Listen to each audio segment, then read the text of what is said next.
চলে এসেছি aspiration YouTube চ্যানেলে আমাদের পরের ভিডিও ফ্র্যাকশন নিয়ে। ফ্র্যাকশনের হাইয়েস্ট ভ্যালু বা লোয়েস্ট ভ্যালু বের করা বা ঊর্ধ্বক্রম এবং অর্ধক্রমে সাজানো, যেগুলো কিনা রেলওয়ে আর পুলিশের এক্সামের জন্য খুবই কমন। এর আগের ভিডিওতে আমরা অলরেডি দেখেছি যে যখন দুটো উপরের পার্ট এবং নিচের পার্টের মধ্যে ডিফারেন্সটা ফিক্স সমান, তখন আমরা অঙ্কগুলো করতে পেরেছি। এই ভিডিওতে কিন্তু এই ডিফারেন্সটা সমান নেই, তো এই অঙ্কগুলো কিভাবে করতে হবে চলো দেখে নিই।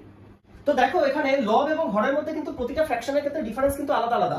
যা ডিফারেন্স আসবে সেটা উপরের পার্টকে নিচের পার্ট দিয়ে ডিভাইড করে দেবো। এখানে তার জন্য করেছি 13/3, এখানে করেছি 7/4, 22/5, 17/6। যার ভ্যালু কিনা আসবে এখানে 4.33, এটা কেটে দিয়ে ভাগ করলে আসবে 1.75, এটা 4.4, এটা আসবে 2.833।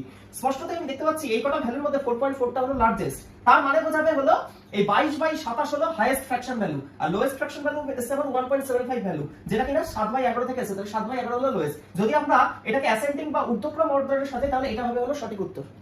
তোমাদের জন্য একটা হোম টাস্ক রইলো, এই যে কটা ফ্র্যাকশন রয়েছে এই ফ্র্যাকশনগুলোর মধ্যে সর্বোচ্চ ভ্যালুর ফ্র্যাকশন কোনটা হবে অপশন থেকে দেখে তোমরা জানাও কমেন্ট বক্সে সঠিক উত্তর কি।